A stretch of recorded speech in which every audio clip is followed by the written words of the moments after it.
우리는 살아가면서 수많은 문제들을 마주하게 됩니다. 그리고 그 문제들을 이제 어떻게 해석해야 하는가에 대한 도전을 끊임없이 받게 되죠. 그래서 많은 사람들이 그러한 문제들을 직면했을 때 어떠한 일이 더 가치 있는가를 생각하게 됩니다.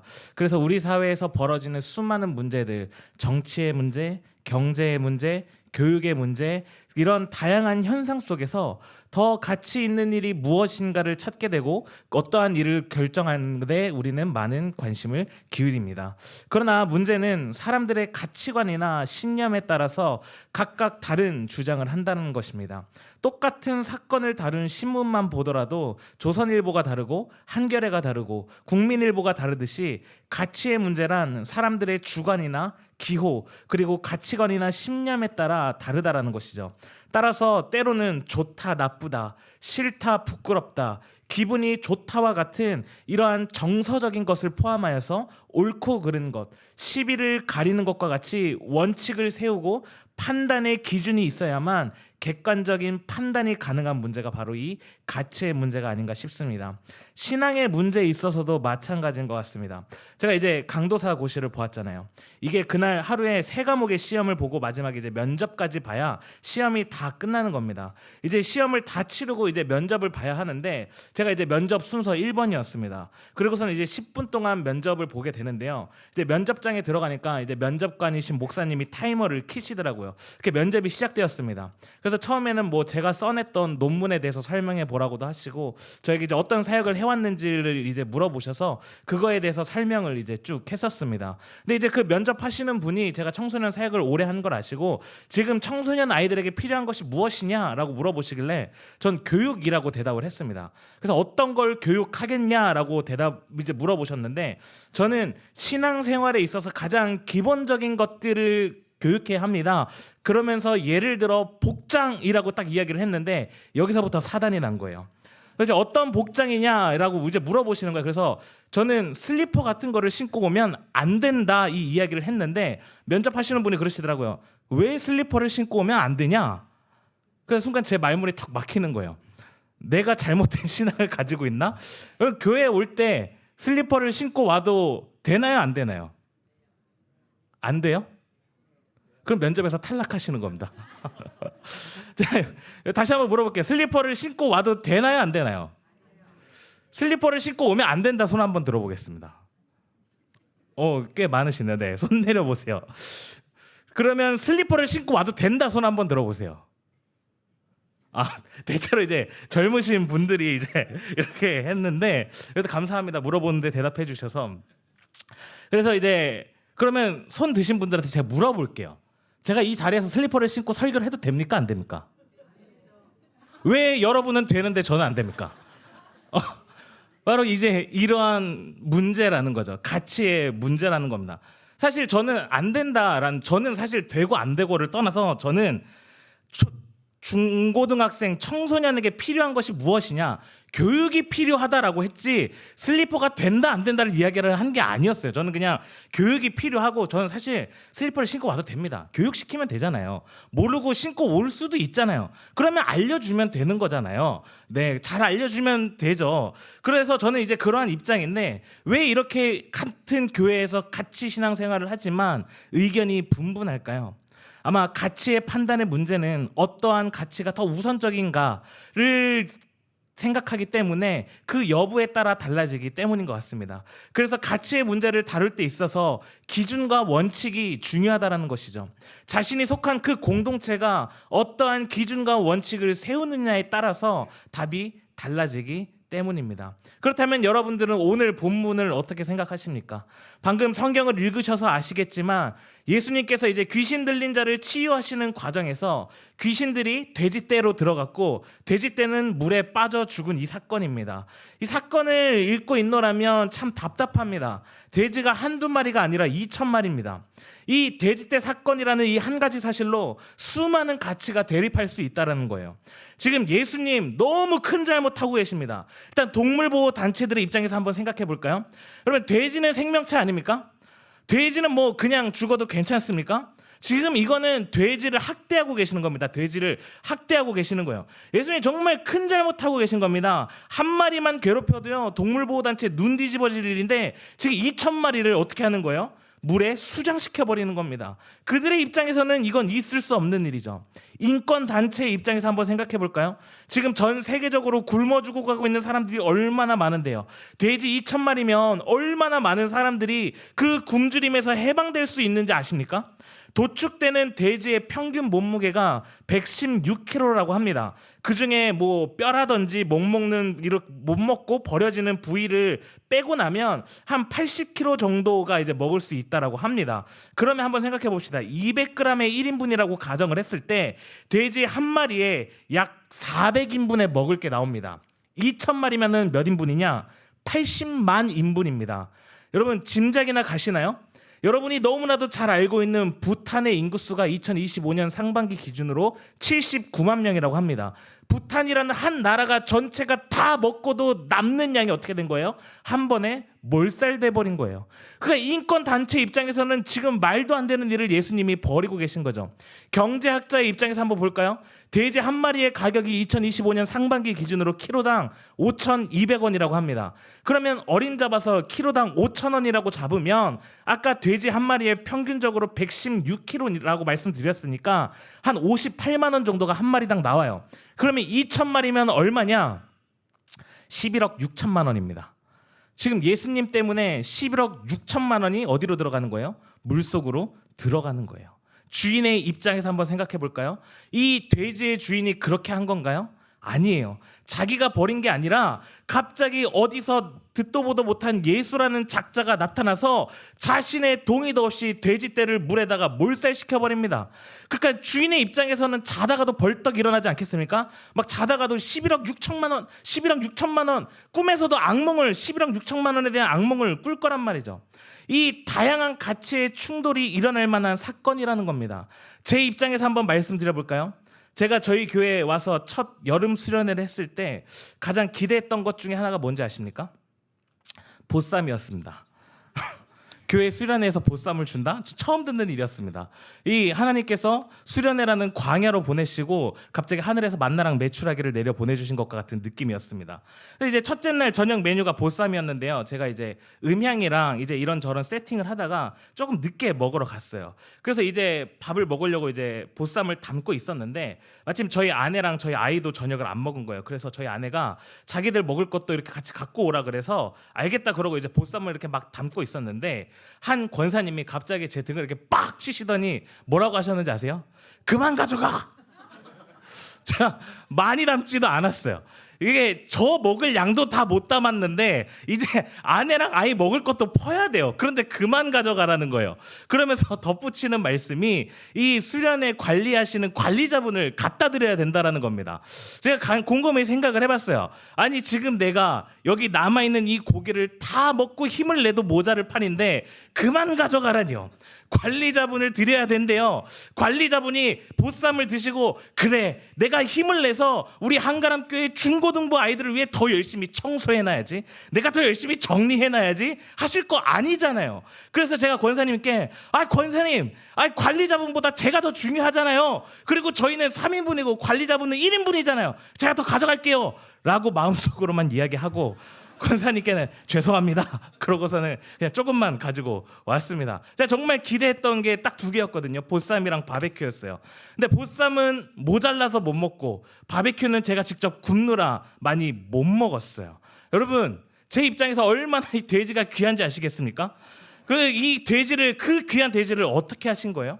2,000마리나 몰살시켜 보신 거예요. 그거 줘보세요. 구워 먹고 삶아 먹고 볶아 먹고 무쳐 먹고 아주 야무지게 잘 먹었을 거란 말이죠. 저에게 있어서의 돼지는 절대적인 가치이거든요. 거의 음식 중에서 가장 높은 가치를 지닌 음식 중에 하나란 말입니다. 이게 저뿐만이 아니라 우리가 지금 살펴보고 있는 이 성경의 배경, 그러니까 예수님이 살아가던 이 시대는 로마가 제국을 이루어서 통치하던 시대입니다. 이 고대 사회에서 돼지의 가치가 얼마나 중요한지 아십니까? 이스라엘 사람들이 돼지를 안 먹으니까 2,000마리쯤이야 별거 아니지 라고 생각하실지 모르겠지만, 이 예수님 시대 당시에 패권을 쥐고 있던 나라는 로마입니다. 이스라엘 사람들이 돼지를 먹지 않아도 로마인들에게 있어서의 이 돼지는 엄청난 충분한 가치가 있었습니다. 이 돼지는요, 고대 로마인들이 가장 좋아하던 고기 중에 하나입니다. 이 돼지고기를요, 모든 음식 중에서 가장 영양가가 높은 음식이라고 생각했었습니다. 그래서 이 돼지는 일반 평민들은 쉽게 맛볼 수 없는 그런 귀한 음식이었단 말이에요. 오히려 지금보다도 돼지의 가치가 훨씬 더 높았던 때가 바로 이 로마 시대였단 말이죠. 그러니까 지금 이 사건은요, 누가 봐도 예수님이 잘못하신 것 같아요. 이리 봐도 저리 봐도 2,000마리를 몰살시켰다? 이해가 안 된단 말이죠. 오늘 이 본문을 이해하기 위해서는 중요한 것이 한 가지 있습니다. 바로 우리가 읽지는 않았지만 오늘 본문이 시작되기 전 바로 앞장인 마가복음 4장 41절입니다. 우리 같이 한번 읽어보도록 하겠습니다. 시작.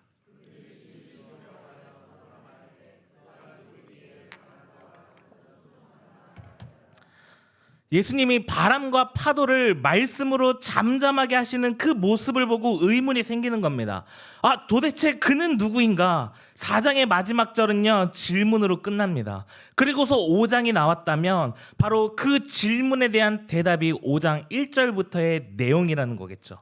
그는 누구인가에 대한 대답이 바로 5장 1절부터 20절까지의 내용인 것입니다. 예수님께서 거라사라는 지역에 가셨을 때 귀신 들린 자를 만났고 귀신 들린 사람을 고쳤습니다. 그리고 그 귀신의 이름은 군대라고 합니다. 그 이유가 귀신이 자기 혼자가 아니라 군대처럼 수많은 귀신들이 함께 있기 때문이라고 합니다. 그리고서는 귀신이 이야기합니다. 12절과 13절인데요. 제가 읽어드리겠습니다. 이에 간구하여 이르되 우리를 돼지에게로 보내어 들어가게 하소서 하니 허락하신데 더러운 귀신들이 나와서 돼지에게로 들어가매. 한 가지 기억해야 할 것은 먼저 예수님이 일부러 돼지떼에 귀신들을 집어넣지 않으셨습니다. 먼저 귀신들이 요청했고 예수님은 그저 허락하셨을 뿐입니다. 이쯤 되면 사람들이 생각하겠죠. 그가 누구이시냐? 바다를 잠잠케 하고 이번에는 귀신을 물리치시다니. 또 그 이후의 장면에서는 이제 야이로의 딸과 이제 그 혈류병에 걸린 여인을 고치는 장면이 나오는데, 바다를 잠잠케 하고 귀신을 물리치시고 아픈 자를 고치시는 분, 도대체 그는 누구이냐라는 이 질문이 생기게 된다는 거죠. 여기서 사람들의 한 가지 착각이 드러나게 됩니다. 먼저 이 악한 세력, 귀신, 마귀의 목적이 무엇일까요? 우리가 마귀와 싸운다고 할 때 십자가를 들고 성수를 뿌리고 주문을 막 외우면서 퇴마의식하는 것처럼 악당들을 물리치기 위해 싸운다는 말은 아닐 겁니다. 마귀는 이 세계를 장악하기 위해서 돌아다니지 않습니다. 마귀는요, 마귀의 나라를 세우는 데 관심 없습니다. 마귀가 자기의 세력을 구축해서 내 세력을 더 키워 하나님과 대적하자, 이런 거 마귀가 하고 있지 않다라는 것입니다. 진짜 큰 착각은 뭐냐 하면 우리가 이 땅에 살면서 마귀의 세력과 하나님의 세력이 치열하게 대립하면서 때로는 잘못된 생각이지만 우리가 어느 편에 서느냐에 따라서 하나님이 어쩔 수 없이 때로는 질 수도 있고 이길 수도 있다고 생각하며 살아간다라는 거죠. 그러나 한 가지 꼭 기억하실 것은 마귀는 이미 패한 자입니다. 마귀에게는 그런 능력이 없습니다. 마귀가 하는 일은 자신의 나라를 세우는 일이 아니라 하나님의 나라를 해치는 일입니다. 여러분, 지옥에 가면 하나님이 계실까요? 안 계실까요? 저는 이렇게 생각합니다. 하나님은 지옥에도 계십니다. 저는 그렇게 믿습니다. 하나님은 지옥을 다스리는 분이십니다. 여러분, 마귀는 지옥의 대장이 아니라는 거예요.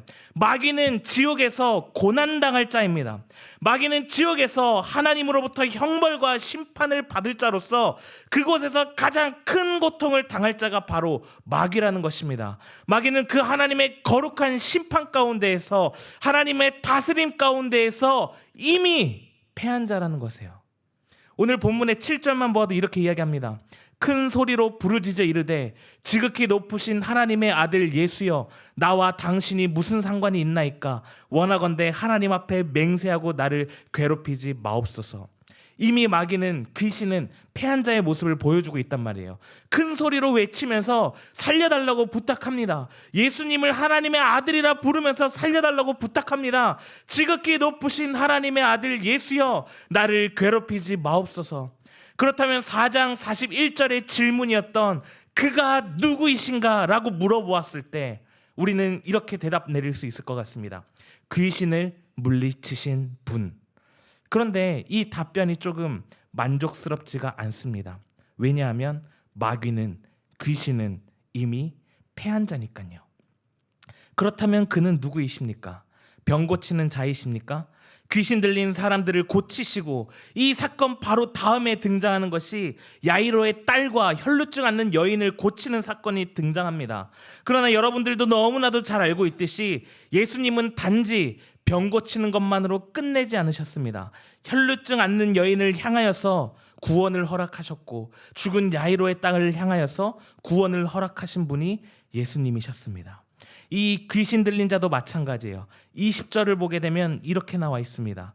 그가 가서 예수께서 자기에게 어떻게 큰일 행하셨는지를 대가볼리에 전파하니 모든 사람이 놀랍게 여기더라. 여기서 전파하다라는 단어는 복음을 전하다라는 의미로 사용되어지기도 합니다. 단순히 귀신이 떠나간 것, 단순히 병고침을 받은 것이 아니라 여기에 등장하는 등장인물들은 자신이 구원을 받게 되었다라는 걸 알게 되었다라는 거죠. 그렇다면 이해가 되지 않습니까? 수많은 돼지떼가 몰살당한 이 사건 말입니다. 돼지의 생명도 소중하지만 그것보다 더 소중한 것이 있다라는 겁니다. 뭐예요? 바로 한 사람의 영혼의 가치라는 것입니다. 이해가 되지 않으십니까? 단순히 여러 사람을 배불리는 것보다, 가난을 해결하는 것보다 한 사람의 생명의 가치가 더 소중하다라는 것입니다. 이해가 되지 않으십니까? 11억 6천만 원이라는 돈보다 한 사람의 구원의 가치가 더 크다라는 겁니다. 여러분, 이 자리에 앉아있는 우리가 그렇게 구원받은 자들이라는 것입니다. 예수 그리스도가 이 세상의 그 무엇보다도 중요하게 생각했던 것은 이 자리에 앉아 계신 여러분 한 사람 한 사람의 생명과 구원이라는 것입니다. 우리가 그렇게 구원받은 사람들인데 어느 순간 어떻게 되는 거예요? 내 영혼이 구원받았다라는 것에 대한 가치는 잊어버리고 돈의 가치가 자꾸만 내 눈앞에 펼쳐지기 시작합니다. 생명의 가치보다, 영혼의 가치보다 자꾸만 이 세상의 가치가 우리 눈에 들어오게 된다라는 거죠. 그래서 어떻게 됩니까? 교회에서 자꾸 말이 많아집니다. 야, 그거 돈이 너무 많이 들어가서 안 돼. 야, 그거 너무 힘들어서 안 돼. 야, 그거 쓸데없는 일이야. 하지 마. 주님이 무엇보다 가치 있게 생각했던 영혼을 위한 일인데, 구원을 위한 일인데, 우리는 그 가치를 잊어버리고 자꾸만 교회 안에서 세상의 가치를 대입시켜 버린단 말이죠. 그러나 여러분 꼭 기억하시기를 바라겠습니다.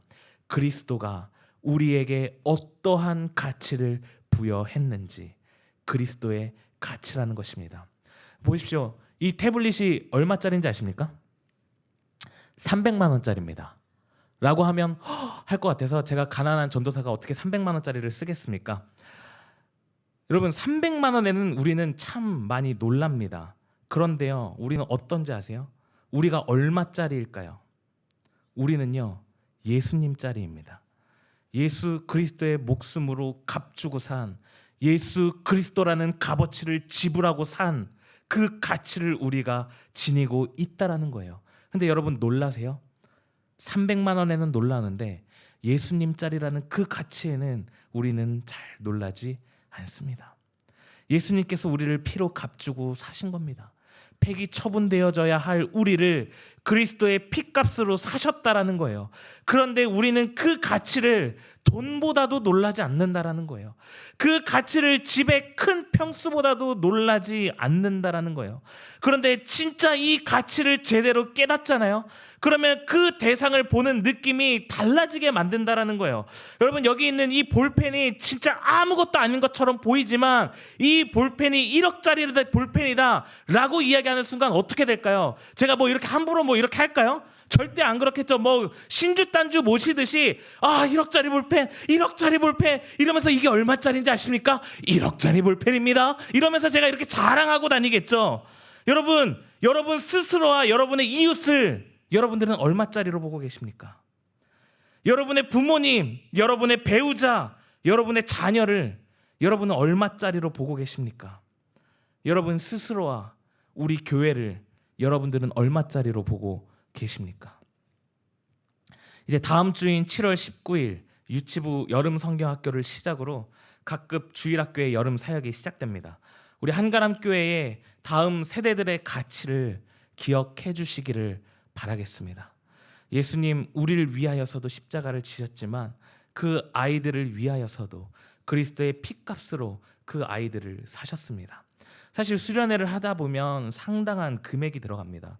특히 저희 중고등부 같은 경우는 일반적으로 보통의 많은 교회들이, 아니 거의 대부분의 교회들이 2박 3일을 하는데 저희 교회만 3박 4일을 합니다.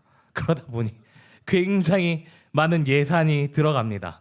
이게 맞나 싶을 정도로 엄청 큰 금액이 들어갑니다. 물가가 많이 오르기도 했지만 많이 쓰는 것도 사실입니다. 사실 경제적인 논리로 봤을 때요, 이렇게 해서는 안 됩니다. 여러분, 투자란 손해보기 위해서 하는 것이 아니라 이익을 얻기 위해서 하는 것이 투자입니다. 그런데 보세요. 우리 다음 세대들에게 예를 들어서 1,000만 원을 투자한다라고 하면 다음 세대들이 와, 우리가 1,000만 원이나 투자했다, 투자 받았다고? 이야, 기가 막히네. 그러면 제가 다음에 용돈 오를 때 11조 50만 원 하겠습니다. 이럴 것 같으세요? 절대 안 합니다. 이번에 성적이 올랐습니다. 제가 이번에 감사원금 100만 원 내겠습니다. 할 것 같으세요? 1,000원도 잘 안 합니다. 여러분, 투자 가치적 관점으로 봤을 때는요, 이리로 보나 저리로 보나 그 1,000만 원을 아이들한테 쓴다라는 건 미친 짓입니다. 여러분, 주식을 하더라도요, 성장 가능성이 있는 주식에다가 투자를 해야지 성장성이나 수익성이 거의 없는 주식에다가 투자를 하는 건 미친 짓입니다. 여러분, 저희 아이들과 같은 주식을 뭐라고 하는지 아십니까? 잡주라고 부릅니다. 잡주. 그것도 그냥 잡주가 아니라 개잡주라고 부릅니다. 이거 사전에서 제가 찾은 겁니다. 개잡주의 뜻은요, 성장성과 안정성이 낮고 재무적, 경영적 리스크가 큰 주식을 의미합니다. 이어서 나오는 설명이 주로 시가총액이 낮고 저희 아이들 엄청 많이 낳습니다. 거래량이 적으면 누가 저희 애들 데려가겠습니까? 실적 부진, 실적을 저희 애들은 올리질 않습니다. 출석도 제대로 안 해요. 과도한 부채, 저희 애들한테 자꾸 마이너스예요. 이러한 특징을 가진 것을 개잡주라고 합니다. 축하드립니다. 저희 한가람교회 개잡주에 물리셨습니다. 여러분, 차라리 그 재정을 어른들한테 쓰는 게 훨씬 더 낫다고요. 그런데 지금 우리가 아이들한테 투자하는 겁니까? 혹시라도 그렇게 생각하시는 분이 계시다면 죄송합니다. 다음 세대 사역은 전 투자가 아니라고 생각합니다. 투자는 지극히 세상적인 관점이에요. 투자가 아님에도 수백만 원의 돈을 들여서 수련회를 하는 이유가 뭐예요? 한 영혼의 구원의 가치가 그 돈이 수백만 원이든 수천만 원이든 수억 원이든 그것을 뛰어넘기 때문입니다. 여러분, 우리 주일학교 선생님들 자신들의 휴가를 쪼개면서 그 무더운 날씨 속에서 수련회를 참석하는 이유가 뭘까요? 수련회를 하면 뭐 성과급을 주겠습니까? 수련회에 참석하면 뭐 누가 알아주기를 하나요? 여기 앉아 계신 우리 성도님들, 아까 이 앞에 서 계신 싱어분들 중에 주일학교 교사분들이 몇 분 계신지 아십니까? 상당히 많은 수의 주일학교 교사분이 서 계셨습니다. 누가 교사분인지 아십니까? 우리는 누가 주일학교 교사를 하는지도 잘 몰라요. 그럼에도 불구하고 그 선생님들이 그렇게 수고하고 헌신하는 이유가 뭐예요? 다음 세대의 구원의 가치가 그 선생님들의 자신의 휴가보다 4일 동안 일한 자신의 급여보다 그 어떠한 것보다도 중요하기 때문 아닐까요? 다음 세대 아이들이 스스로가 그 가치를 알고 있을진 모르겠지만 그 아이들의 구원의 가치가 너무나도 중요하다라는 그 사실을 우리 모든 한가람의 성도님들이 꼭 기억해 주시기를 바라겠습니다. 돼지떼보다도 2,000마리의 돼지떼보다도 훨씬 더 중요하단 말이죠. 그런데 너무나도 많은 사람들이 그 구원의 가치를 이해하지 못합니다. 그리고서 하는 말이 뭐예요? 17절에 있는 말씀인데요, 제가 읽어드리겠습니다. 그들이 예수께 그 지방에서 떠나시기를 간구하더라. 구원의 가치보다 경제의 논리가 앞서는 겁니다. 구원의 가치보다 세상의 이치가 앞서는 거예요. 그러니까 눈앞에서 한 영혼의 구원의 현장을 목격했음에도 예수와 함께 하고자 하는 것이 아니라 어떻게 이야기를 해요? 예수께 떠나가기를 요청합니다. 이거 완전 우리의 모습 아니겠습니까? 우리가 매 주일마다 하나님이 주시는 은혜의 현장을 경험하지만 당장의 내 눈앞의 이익 속에서 예수가 떠나길 간구하는 겁니다. 그러나 여러분, 이 시간 이 질문 앞에 다시 한번 서보기를 권면합니다. 그가 누구이십니까? 단순히 악한 세력을 물리치시는 분이십니까? 단순히 병 고치시는 분이십니까? 아닙니다. 그는 우리에게 이 세상의 가치로는 따라올 수 없는 진정한 구원을 주시는 분이시며 여러분의 구원을 돼지의 생명보다도 많은 사람의 굶주림보다도 엄청난 돈보다도 더 중요하게 생각하시는 분, 그렇기 때문에 자신의 생명을 드림으로 우리를 구원하신 분, 우리를 자신의 생명으로 사신 분, 그분은 예수 그리스도이십니다.